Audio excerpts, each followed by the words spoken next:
We're glad that you joined us today, and this is a session, Amazing AI Updates for October of 2024.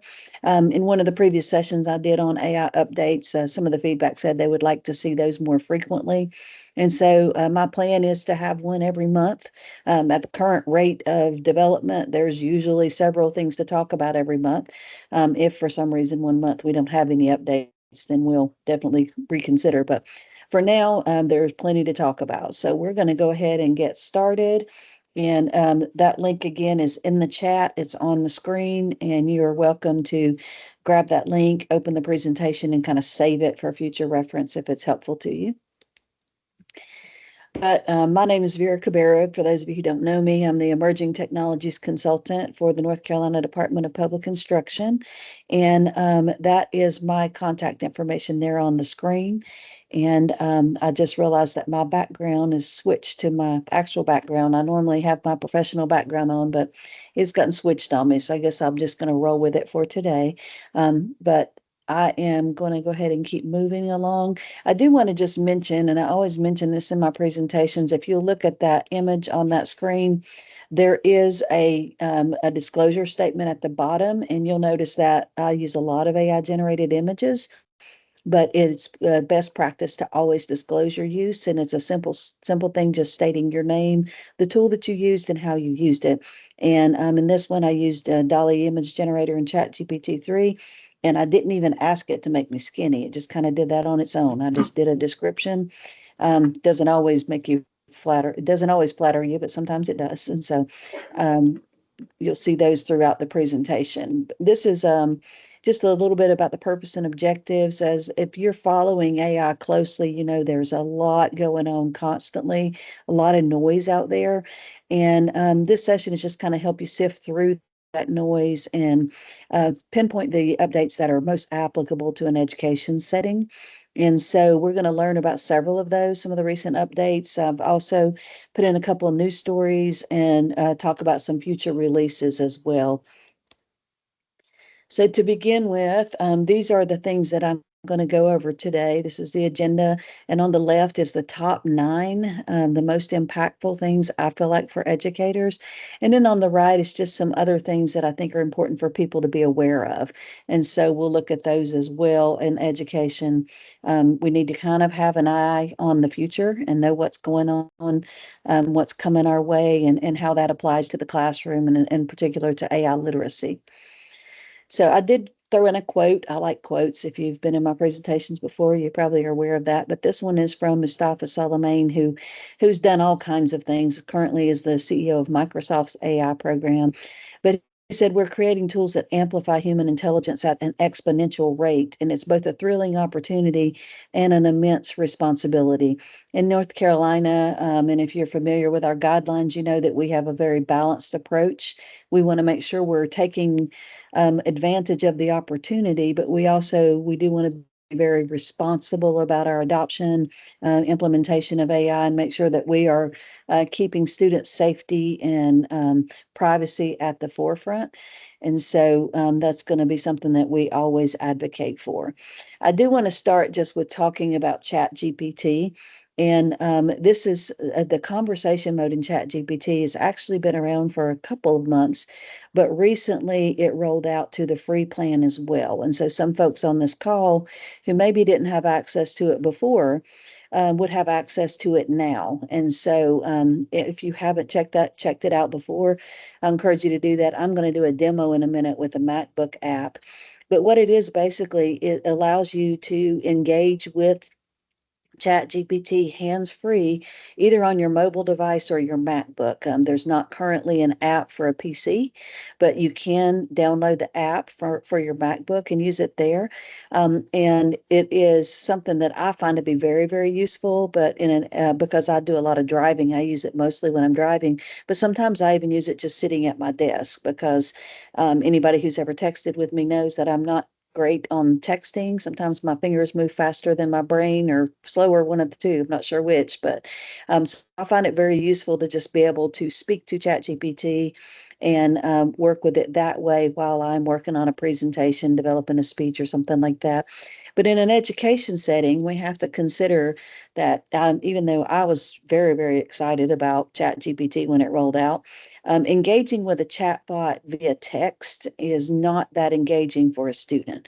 And so when we start thinking about one day these things might be applicable to the classroom setting, um, engaging in voice is definitely more exciting for students, and also provides a lot of accessibility. So for students who have text disabilities, who have vision impairments, things like that, or maybe just dexterity disabilities, it works great to allow them just to engage in voice. And a lot of the apps have where you can hit a microphone and speak, and then you can hit a speaker button and have it speak to you.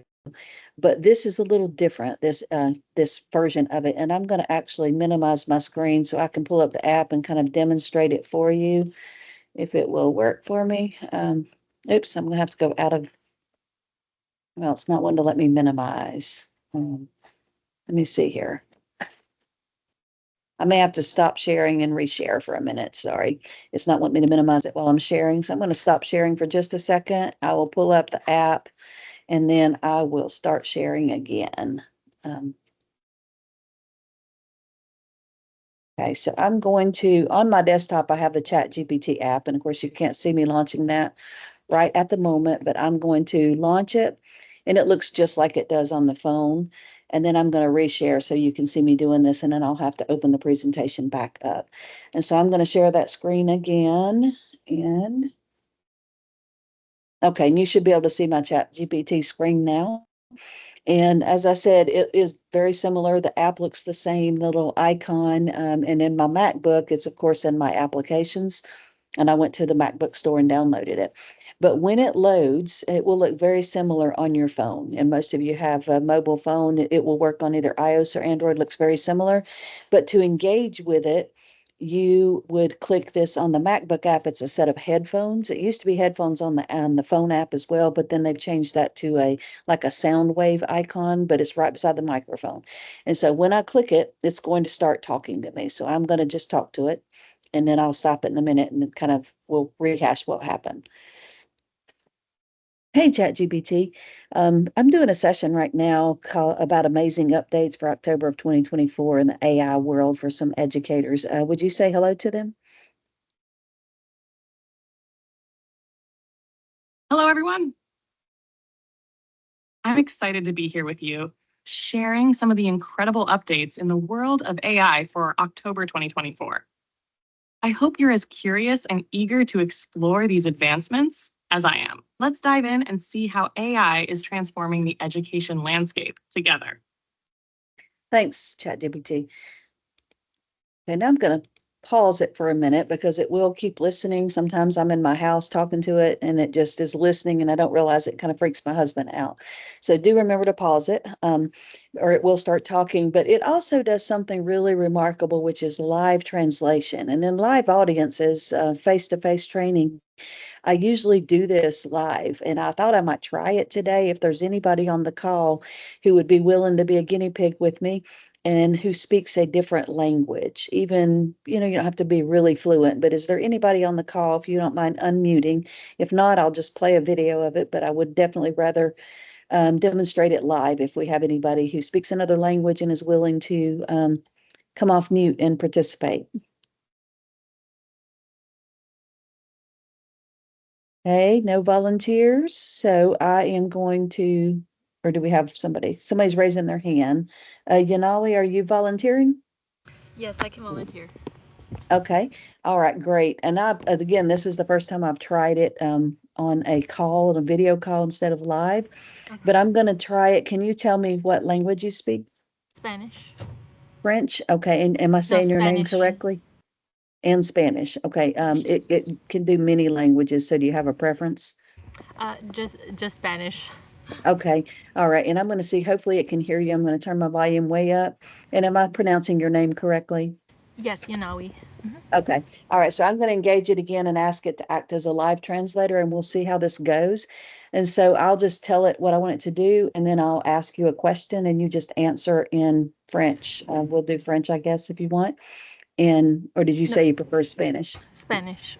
Okay, so we'll do Spanish, and then you will just speak in Spanish, and I'll speak in English, and we'll see how it goes. Okay. Okay. Okay. Hey, I want you to act as a live translator. My friend Yanawi only speaks Spanish and I only speak English, so I want you to translate our conversation live, but don't give any commentary. Just change the English to Spanish, and then when you hear Spanish, translate back to English. Okay, so we'll go ahead and get started. Hi, Yanawi. Can you tell me where you're from? Vengo desde El Paso, Texas. Hola, Yanawi. ¿Puedes decirme de dónde eres? Sí, soy de El Esta Paso, música. Texas. You're leaving El Paso. Okay. What do you hope to learn today? ¿Qué esperas aprender hoy? Quiero aprender cómo ayudar maestros con AI. I want to learn how to help teachers with AI. Okay, how did it do, Yanawi? It definitely did better the second round. The first time it was saying about leaving El Paso, but the second time it picked up exactly. Yeah, the first time it seemed like we were talking over it or something. I'm not sure what Yeah. was going on, but yeah, I guess we have to just allow a little pause when we're doing it virtually. But I appreciate you. Everybody give her a virtual hand for being willing to be a guinea pig. I appreciate it. Oh, you're welcome. And I want to show you one more thing before I leave that. Notice that what it does also is in the chat transcript, it gives you in the original language. And so I've done this in several languages, Thai, Hindi, Spanish, French, Portuguese. I've had several live audiences where I've had people participate. And so it saves it in the original language as well as the English, which I think is really cool. And it saves it in your chat transcript, everything that you do in the online version.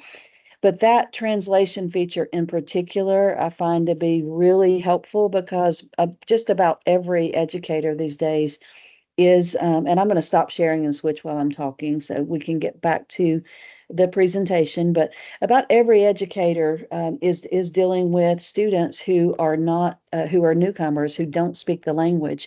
And of course, it's very, very difficult for the students, but it's also, I know from experience, difficult as an educator to be dealing with that.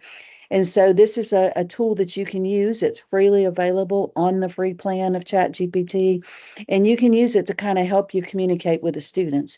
And of course, if your students are old enough and they have their own phones, the family could choose to allow them to use it as well. And so I'm going to try to get my window set back up here. Okay. And I'm going to go back into my presentation and we'll move along. I did have a video there for it if I didn't have a volunteer, but I'm going to skip that video and then I'm going to present again. And we will get back to the presentation. Give me just a minute to get it set up. Okay, I don't need the presenter window. I like to have everything set up before we start. I'm sorry, I have to kind of go in and out to use that app though. And so here we go. We're back in the presentation and I'll get back to the right screen. Another thing that it does now, and this is something that's not available on the free plan, but I still feel like it's something educators need to be aware of. It's only in the paid version, but you can test it out on the free plan. It gives you like a 10-minute test. But ChatGPT is able to actually emulate human emotions now. And so it can speak in very expressive tones. And I'm going to play a video of me, even though I really hate hearing my voice, I'm going to play a video of me speaking in to ChatGPT and asking it to emulate emotions. But somehow I lost my presentation screen again. So it is small. Let me see if I can get it to behave and present correctly. I may just have to go into full screen for a minute. Read a few lines from the poem, Oh, the Places You'll Go, and I want you to read it in a real happy, chipper voice. Absolutely. Here's an excerpt from Oh, the Places You'll Go by Dr. Seuss. Congratulations! Today is your day. You're off to great places. You're off and away. You have brains in your head. Okay, that's you enough.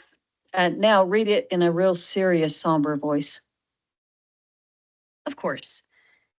Here's the excerpt with a serious tone. Congratulations. Today is your day. You're off to great places. You're off and away. Okay, now read it as if you're giggling and you can't hold back laughter. All right, here it is with a giggle. Congratulations. Today is your day. You are off to great places. You're off and away. You Okay, have now like you're crying and you can't hold back your tears. Certainly. Here's the excerpt, as if I'm trying not to cry. Congratulations. Today is your day. You're off to great places. You're off and away. Okay, thank you. Have... Okay, and I hate hearing my own voice, but I do like to demonstrate that, and it only works on the phone app. It currently does not yet work on the MacBook version, and so that's why I pre-recorded it for you. But that, of course, has some educational implications. It can make things a lot more engaging for our students. But it also, on the flip side of that, there's a concern about students anthropomorphizing, it's a hard word to say, anthropomorphizing AI or thinking of AI as a human. And so it also kind of blurs that line a little more. So it causes some concern for that reason. But it is something that we need to be aware of, that is out there. It's coming to other apps as well. But right now, ChatGPT does the best job of it, of actually making that human emotion sound. I've had it sing to me, and so it can emulate all of those human emotions, which is kind of freaky and kind of cool at the same time, but nonetheless something that educators need to be aware of. It's on the horizon. And Stacy, let me know if there's anything in the chat. I'm not in my home office, so I have a little difficulty with managing all of it today. So let me know if I need to stop and address anything. So far, we're doing great. Go ahead. Okay. All right. And I am going to have to, unfortunately, exit out of my presentation again in a minute to demonstrate this. But there's a new feature that came out in the Plus version of Canva, of ChatGPT, called Canvas. And it is a beta feature, and it's only available in Plus right now. But it's something that they're planning on rolling out to the free version as soon as the beta is over. And so I feel like it's something that educators also need to be aware of. And what Canvas does in ChatGPT is it works as like a co-writer. Instead of just putting in a prompt and then ChatGPT gives you an answer, of course, you can work with that answer and engage with it to perfect the answer, but it allows you to open it up in the right-hand side of your screen and actually edit it live, which I think is really cool. And it's kind of a good preview as to how these tools are going to develop into being more of a co-intelligence to kind of work with people collaboratively.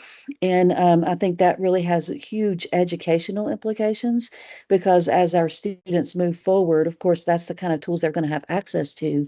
And it gives the human a little more control. We're always talking about that human in the loop, and edit and making sure that we're evaluating everything. And this gives you a little more control over the output. And so I am going to open that up and I'm going to demonstrate it live. And so I'm going to pull up my ChatGPT right here.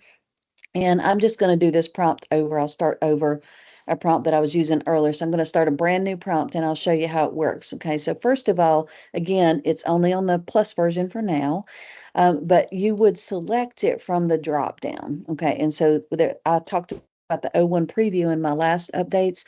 This has came out since, and it is a beta. So I'm going to select ChatGPT 4.0 with Canvas, and Canvas is what they're calling it. And it allows you to code, also collaborate on code, but I'm going to do a demo as a writing. And so I'm just going to paste this in, and I'm put in something about a job description, asking us for a school leader to create a job description. And I'm going to send that in, and it's going to say, here's a draft that might resonate. And so it's creating this draft, and you can tell already it looks a little different as it's creating it. But notice what it does is when it finishes creating it, it's splitting my screen into two. I have my chat over here on the left, And then I have my draft over here on the right. And notice that it's asking me, does it capture the essence? And I can say yes or no. And I can keep engaging with it there for corrections. But also with this, I can go straight into it. So like maybe if I don't want to say that, I don't like how that's worded, I can highlight it. And notice when I highlight it, I get a few things under it. First of all, I could bold, I could italicize, I could do some formatting, but more importantly, I can ask ChatGPT something. So I can say, can you add that this role will supervise other regional consultants? Okay, so I'm just going to add that, and notice that while I do that, it's rewriting that portion of my text only. It doesn't redo the whole thing. And if you've used ChatGPT much, you know previously that if you ask it to redo, it just changes everything. So you're throwing the whole thing out, and maybe you like most of it, you didn't want to change it all. And so that's one thing that we'll do. But notice also, like I can highlight this whole paragraph here, and I can go over here to the right, and I have this plus button right there. I can ask it to explain something more. I can ask it to expand on something more. I can ask for changes that way as well. And another thing that it has is down here at the bottom, this little pencil. It has several things, like you can adjust the length. And if you look at it, it gives you like a slider. And so I can make it the longest, longer, and then I can make it much shorter. So you can adjust the length and it will redo the whole thing.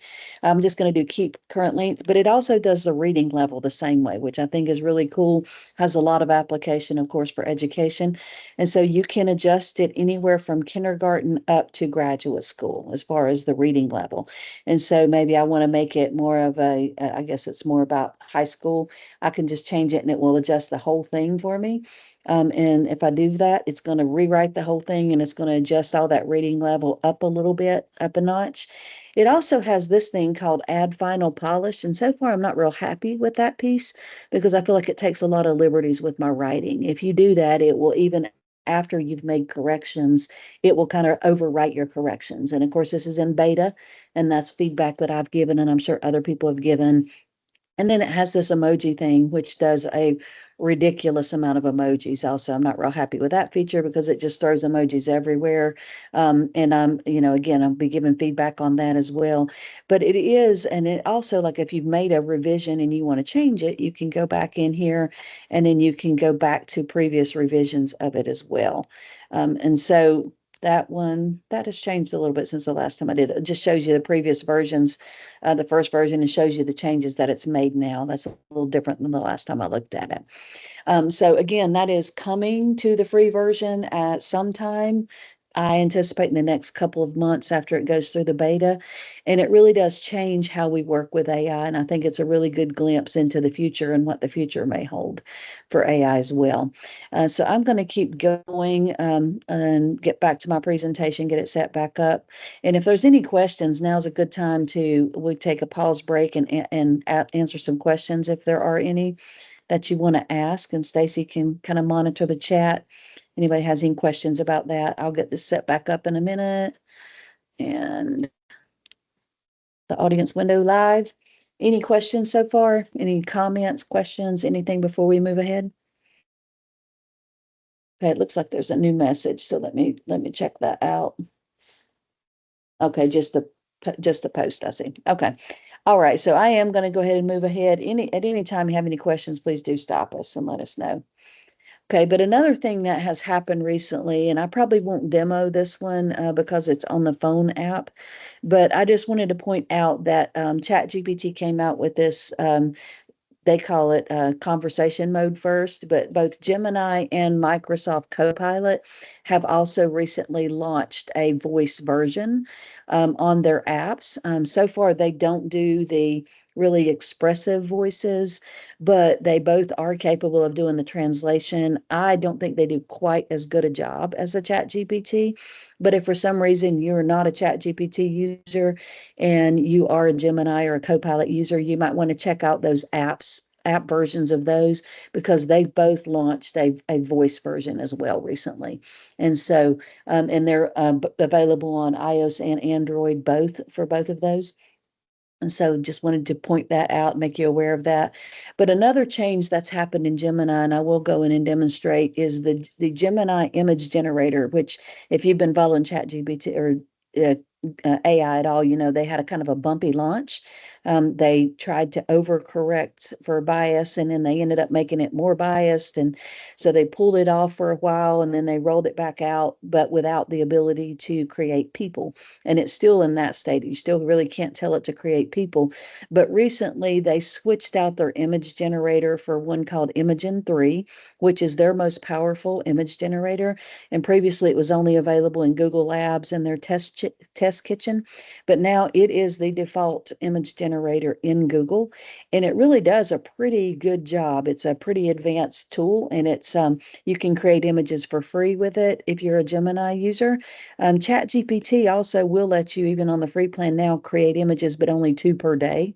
And it uses Dolly 3, which is also a really good image generator. But with Gemini, you don't have that limit with the number of images you can create. And so I am going to go into that. I'm going to first of all cheat and go over here and copy an image prompt that I have already set aside so I don't have to type in front of you because I'm a terrible typer, especially if people are watching. And so I'm going to just copy one of my previous image prompts, and I'm going to go over here into Chat GPT. As you can see, I've already been playing with it, and I'm just going to pop in that thing. So I'm asking it to create a world. So I'm going to say create a photorealistic image of a world in a canvas, a serene scene where fluffy clouds hover within a vase, a world of marine life thrives amidst the crystal clear waters, gentle rain descends from the cloud, in the distance a ship gracefully sails toward a small island, and we're going to see how it does. Okay. And as you can see, it is creating the image while you watch. Previously, it would create 4 images every time. And since they made this change, it only creates 1 at a time. But it does a pretty good job. That's a pretty detailed. And if you look at my description, maybe not exactly what I had in mind, but I might want to adjust my description a little bit. And you can do that. You can ask it to change something about it, just like you can in a chat. You can ask for further changes to it. You can engage with it, and then you can download that image and you can use it other places. And of course, for educators, that's huge. Image generation is huge. I know as an ELA and a social studies teacher, it seems like I spent hours and hours and hours trying to find just the right image, and then I had to worry about copyright.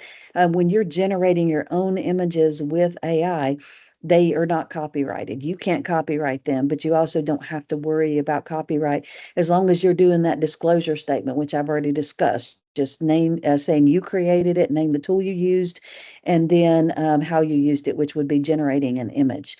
And so I encourage you to check that out if you haven't seen it recently. It is a nice new development. And so that's number 6. And we will move right along. If you can't access Gemini on your school account, by the way, it means that your Google administrator has not allowed it.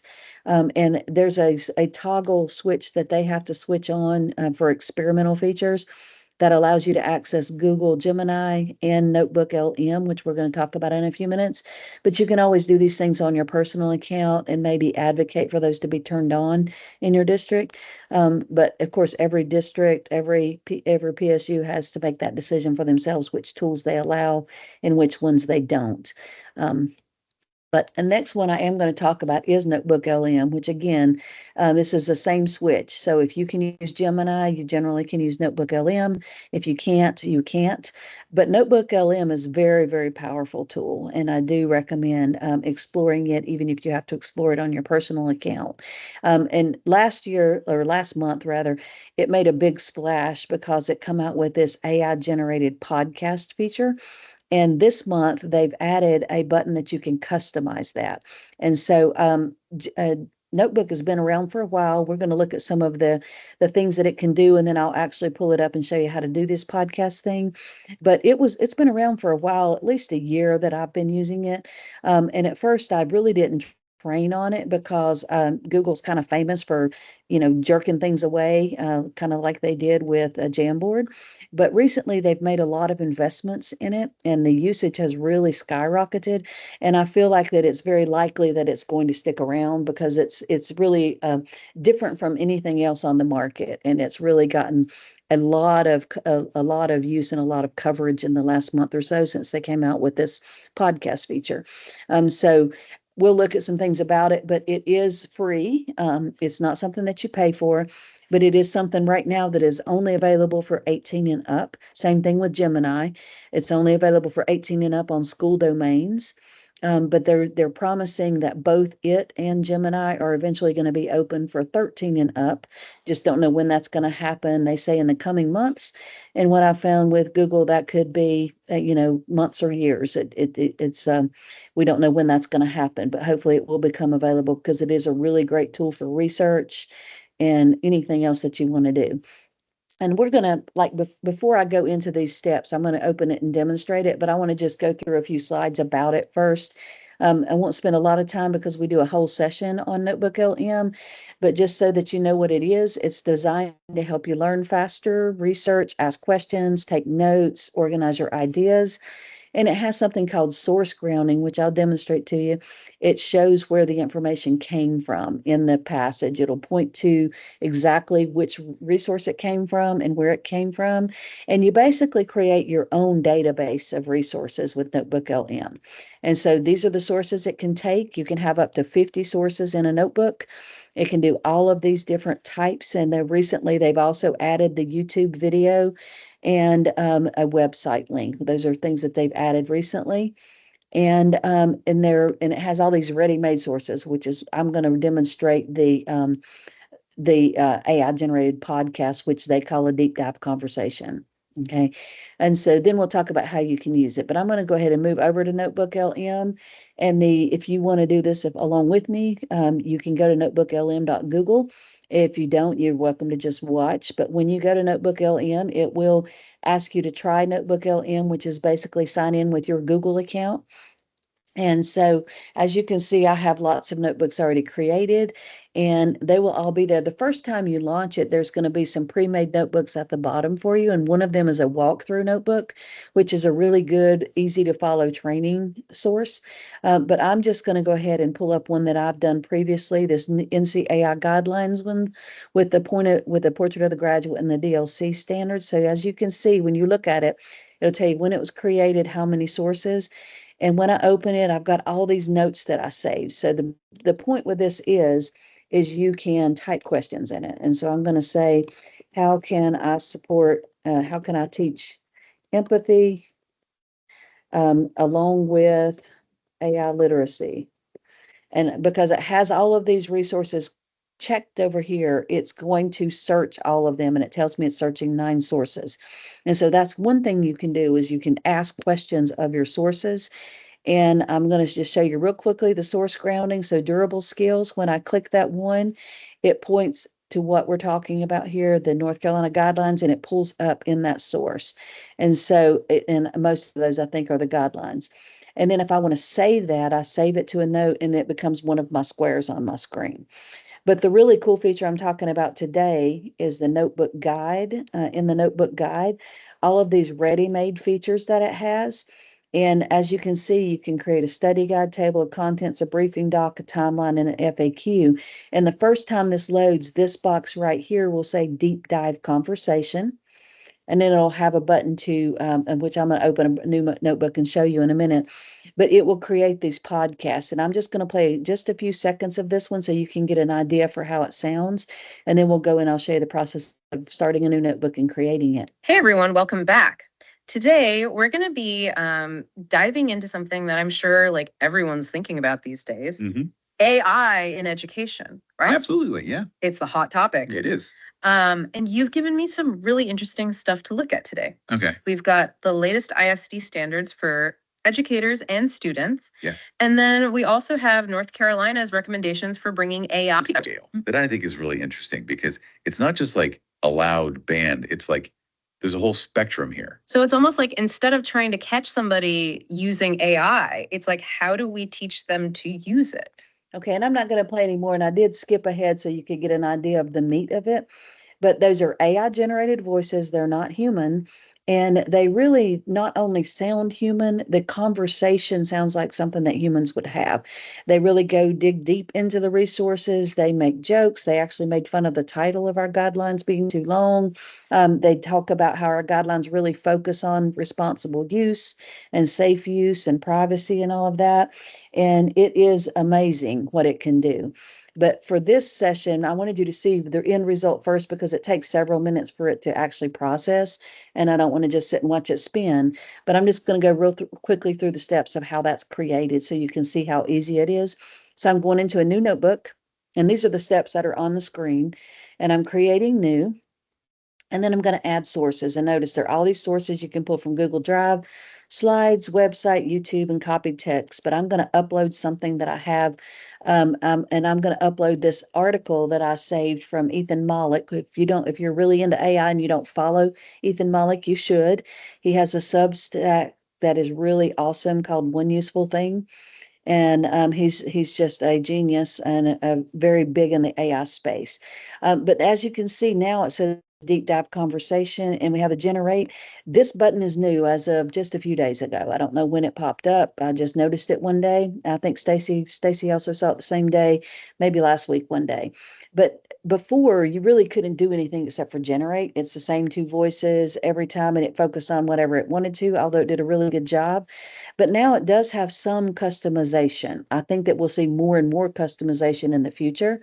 But you can give it a specific source to focus on. Of course, I only gave it one source, but if I gave it multiple, a specific topic to focus on or target a specific audience. And so I'm going to say focus on effective prompting.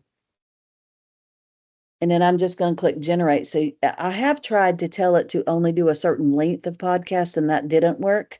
But if you give it certain things to focus on, it does work, because I did it with the social studies standards and ask it to focus on critical thinking. And it did a really good job of kind of weaving through all the standards and just pulling out the aspects that demonstrate critical thinking. But again, it takes a while to generate, and I'm not going to waste the time to just sit and watch it generate.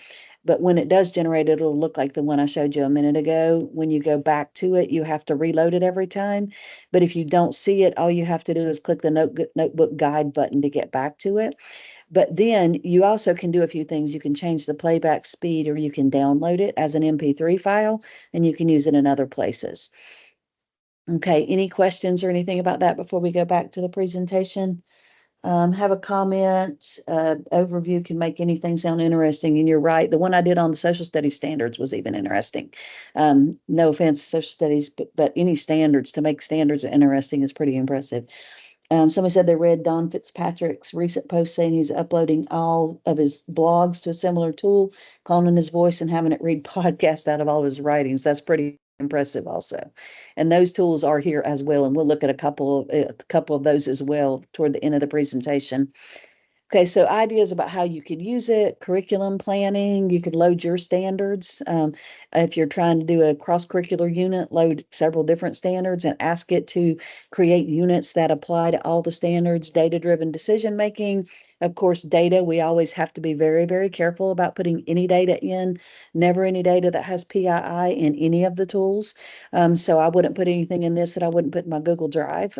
That's just a good rule of thumb. But professional development, collaboration, student-driven learning portfolios.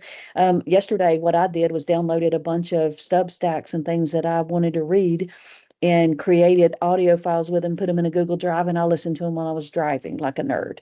But there's just so many things that you can do, and it does a really good job.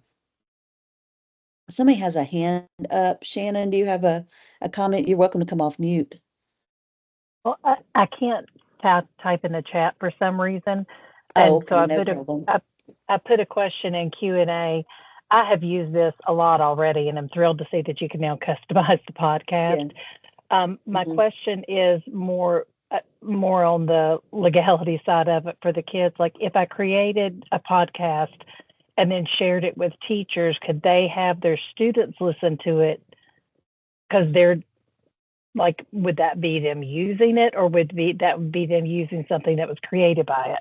I think that would be legal. Of course, I always would defer to your district, but Yeah, that wouldn't constitute them using the product. Them using the product, the terms of service is about people creating accounts and actually engaging with it themselves.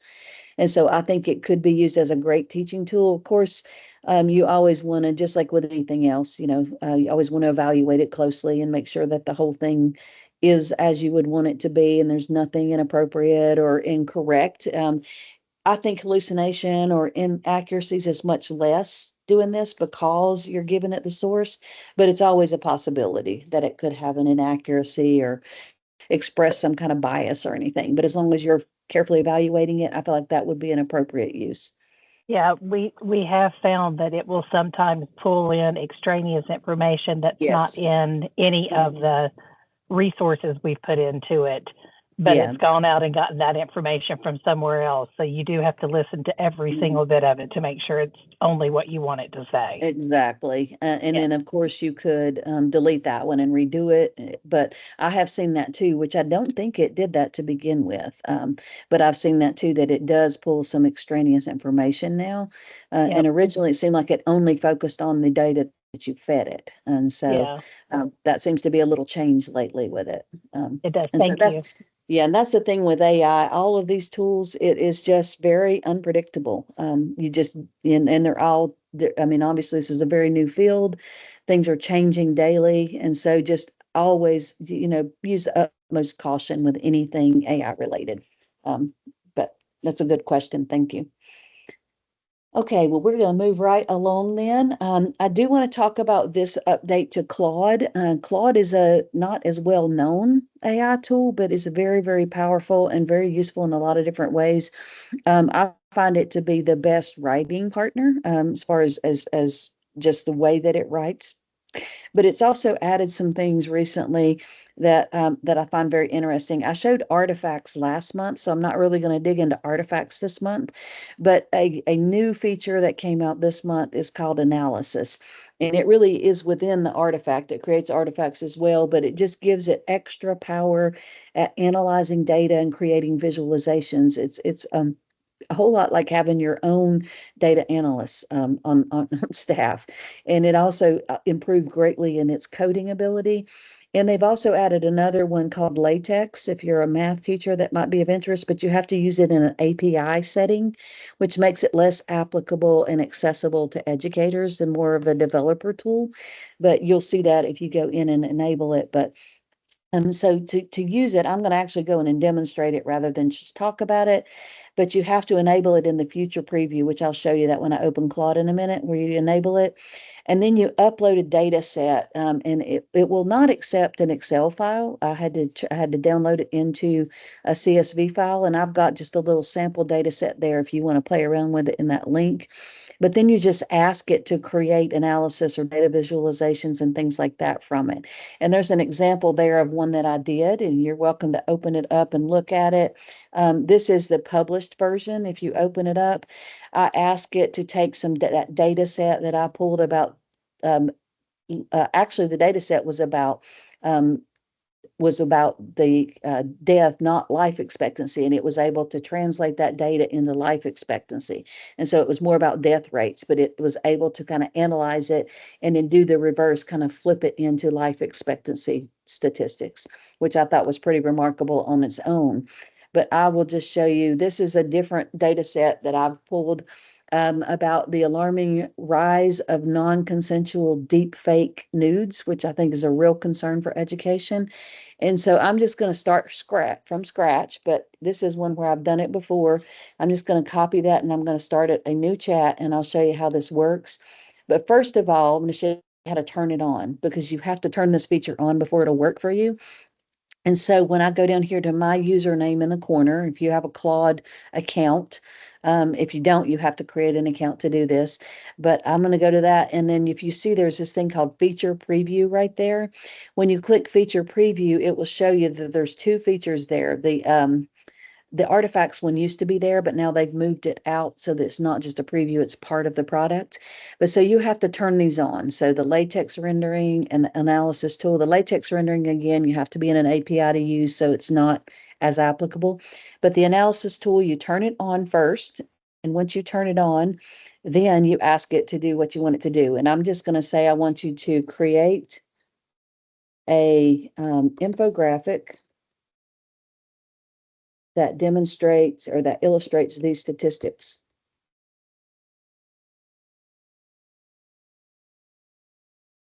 And then I'm going to give it the statistics. So I've given it several different statistics here that I want it to illustrate. And I'm just going to kind of break them up so that they're a little more visible. I think that helps. And so then I'm just going to hit enter. And very much like you saw with the Canvas and ChatGPT, it will split the screen, but this time instead of writing on the right-hand side, it is coding for me. And so as you can see, it starts creating this thing for me right away. On the right-hand side, I see it coding live right in front of me. And for me, this is super exciting because I've stabbed at learning to code multiple times and just never quite got there. And as you can see, this one looks very different than the other one it did. So it gives me these statistics, but it puts it kind of like an infographic form. But just like you can do in a regular chat, you can also ask for adjustments and changes to it. And so if I don't like something about it, like I don't like the color, I don't like the black and the red, I don't like the icons, whatever, I can ask for that to be changed and it will recode it for me. So I'm going to say, change the background to white and use colorful icons instead of all red. And then it will do that. I've made things for and ask it to use the DPI colors before by giving it those color codes. You can do things like that as well. When I create something for a presentation that I use for DPI, we'll generally do that. I'll feed it our color codes that we use from our style guide. Ask it to use those colors. You can also ask it to make changes, make it different kinds of graphs. And so just like engaging with a chatbot interactively, you engage with this interactively to perfect what you're doing. And then, and now just imagine, I mean, I could ask it for graphs and charts instead. Maybe I want to create graphs to illustrate. And then it will create graphs for me. So whatever, you just keep going until you get what you want. And then I've asked it to put all of that, once I get all of that before, ask it to put in HTML to embed in a Google site, put it in my Google site, or publish it, and you can share the link to this, and it will become an interactive link when you get it the way you want it. And so I'll do that in a minute, whether it's the way I want it or not. I will say that occasionally you'll get some kind of an error. If that happens, I'll show you. But say, as you can see now, it's put those into graphs for me. And so if you get an error, though, what I do is I copy the error and I go over here to this side and I say, fix this error, and I paste the error in. And 99% of the time, it'll fix it. So now that it's ready to go, you can preview the code or you can preview the graphs. But if I like them, I can download it. I can publish it. And when I publish it, it gives me a link. I can copy that link and I can put it wherever. And if people click it, it will open up for them and it will be interactive.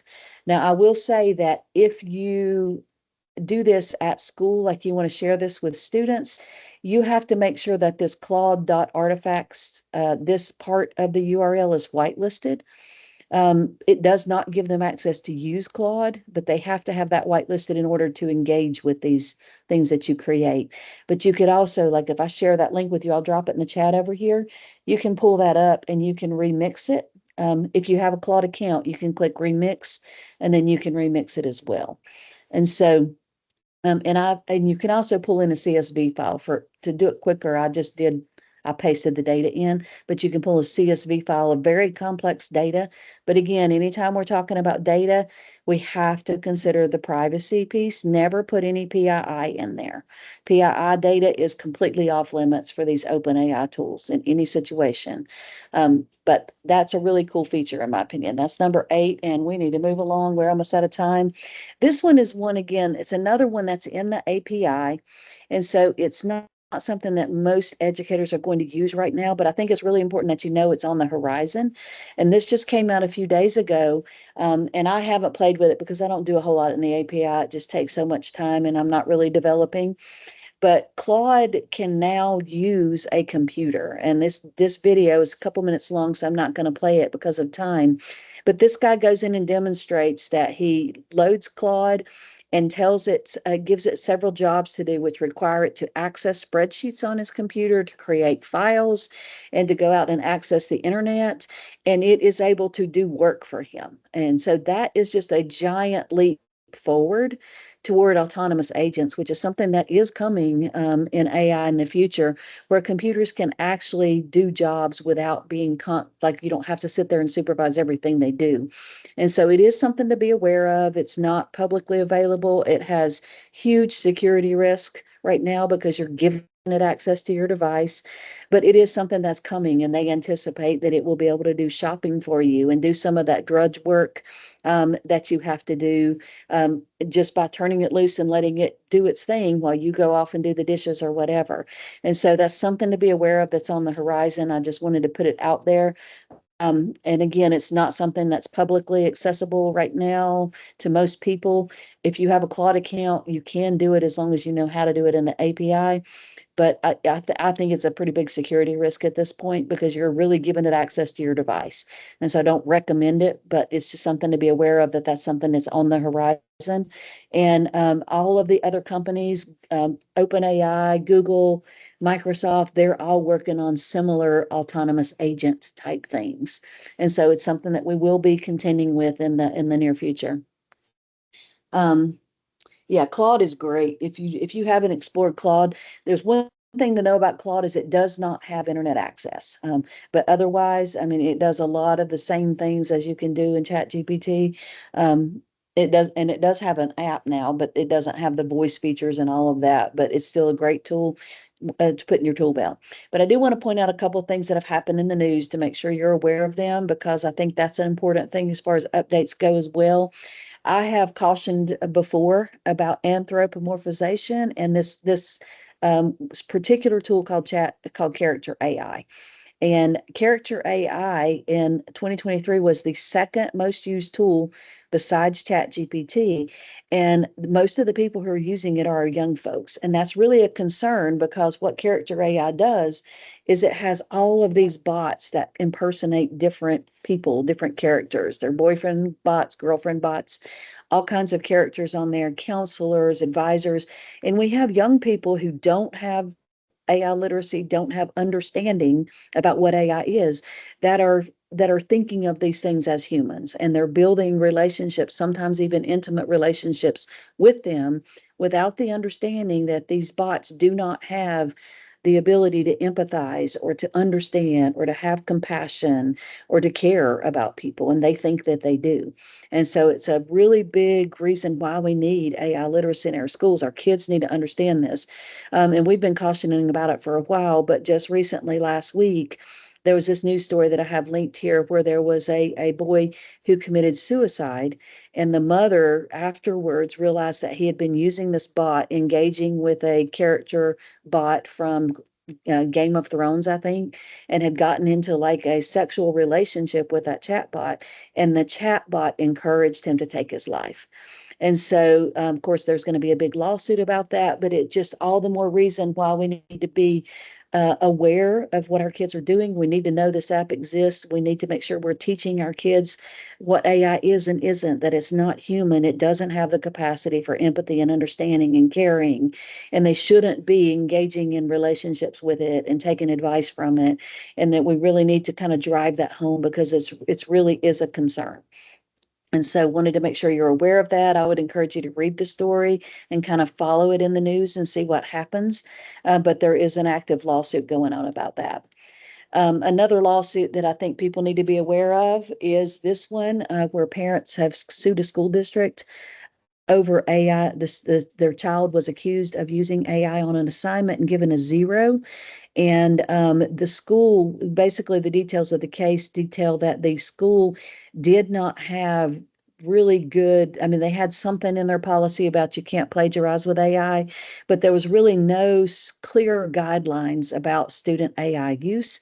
And so we'll see how that case goes, but it is in the courts now. It will be working its way through the courts. And I think it just kind of illustrates the point again that it's really, really important that our districts and our schools are providing clear guidance and not just a statement saying that you can't use AI, you can't plagiarize. That's probably not going to be enough to cover the school in this case, I'm afraid. We need to be very clear about what can and can't be done. And we also need to be realistic about the world we're living in, which is a world in which it's a whole lot harder not to use AI than it is to use it because it is so prevalent in every app. It's on recently this week, the iPhone, the new version of iOS has AI enabled, has Apple Intelligence in it. If you get a new Pixel phone, it has Gemini on board. Computers are coming out with AI in them. Even Chromebooks, there's a Chromebook Pro that has AI on board. Every tool, every search engine, it's everywhere. And so just saying kids can't use AI is not a reasonable thing to have in your guidelines because it's getting to the point where you can't avoid using it unless you don't use a computer, which I think we all know is not going to really serve them well in their future. And so I encourage you to follow that story, read the details of the Associated Press article, or watch the video about that as well. And then there's some other updates that I don't really encourage like their use in the classroom, but they are things that we need to be aware of. That mostly to deal with video and audio because they're so applicable to AI literacy and what we need to make sure our students are aware of and how they can build those critical thinking skills that they're going to need to be able to navigate a world in which everything they see could be AI generated. You really can't tell the difference. And so I'm going to just show you a few of them. We won't go in and actually engage with these. But Runway 3 came out with several updates. It is a AI generated video tool that is online. It has a very limited free version, but mostly it's a paid version. So that makes it, not so applicable in a school setting. But they're doing some really remarkable things that show the pace of development. And I'm just going to play a few seconds of this video just so you can get an idea. All of these were created with this new tool, which is available for free, but you can only do like 3 videos a month or something. But as they say on the screen, everything is exactly as it was with no modifications. Now, these were created just by people typing a text prompt in and allowing this tool to create it. And you can see already how remarkable and impressive these things are. The link for the presentation, Stacey, will you mind dropping that link in the chat again for the presentation? Okay, and again, I'm not going to play that whole thing. It's like 2 minutes of mind-blowing, accurate, clear video that was created by generative AI that you really can't tell the difference. And so it's something we do need to be aware of. And they added that tool where you can add a video and you can say, okay, recreate this video in claymation style or recreate it in stick figures or whatever, cartoon, and it will take your video and it will transform your video into something else. But they also rolled out this tool called Act 1, which you can upload a video of yourself. And I'm going to turn this I'm going to turn off my captions for a minute. And when I turn the screen, you'll see that on the left, I have a video of me, which obviously I didn't get gussied up for it. I look awful. But then I uploaded that into Runway Gen, and then I uploaded several other reference characters, and it has the big thing about it is expression. So you can I was trying to be really expressive, and all of the characters really imitate my expressiveness. And so I'm just going to play it real quickly. When I see a spider across the world, like, ooh, no, don't get me. But then when I see a puppy, I'm like, oh, and it's so bad. And when I walk outside, it's beautiful fall colors. I'm like, oh, so precious, so beautiful, so peaceful. And then I see another spider, and I'm so scared. I want to run away.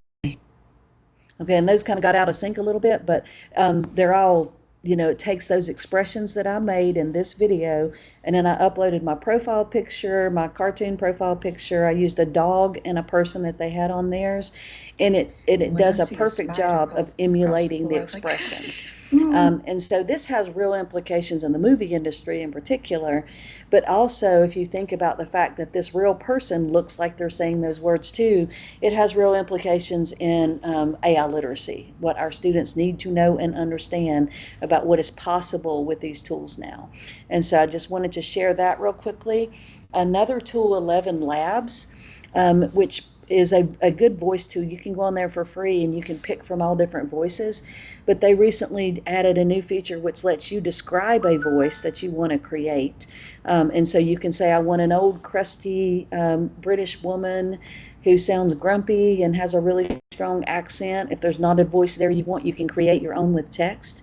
But also in the paid version, you can upload samples of your own voice and it will clone it. It will make a voice clone, and it does make you have to prove that it's you. And we're almost out of time. We are out of time. So and then Hey Jen is another one that lets you create talking avatars. And so, and this last thing I'm going to show you, I uploaded my own voice and I put it into Hey Jen and had a talking avatar speak in my voice. And I did not the most expensive one, but you'll see that it's pretty good. Thank you, Stacy. Amazing educators. I am an AI-generated clone of Vera's voice created using 11 Labs in approximately 5 minutes. I just wanted to show you how this technology is progressing. I used a paid version of the tool to clone my voice. Okay, and I'm not going to play the whole thing, but hopefully you can hear already that's a pretty close approximation, and that's with 90 seconds. Now, if I use the more expensive version, I could upload up to 30 minutes of my voice and it would be exact. And that one, it didn't capture my Southern slang very well. Like some of the pronunciations are not exactly the same. And maybe it sounds a little more deep. Maybe I was hoarse that day. I don't know. But that's only with 90 seconds of my voice, which obviously another day that I did not bother to get dressed up for that. But our kids need to know about these things. They need to know about what is capable and what can be done. And so I am going to skip the coming soon. I will allow you to look through that at your own, but it just shows some of the things that are on the horizon. And Stacy has dropped the evaluation in the chat. And so please do fill out the evaluation. That gives us good information, but it also gives you we'll email you a certificate with that you can turn in for CEUs. But I'm going to stick around for a few minutes if anybody has any questions or comments. And if not, I really appreciate you taking time out to come in. I would encourage you to explore the rest of the slides and what's coming up. Okay. And feel free to come off mute if you have a question or a comment, or drop it in the chat, whatever you're more comfortable with. But we appreciate all of you joining us today.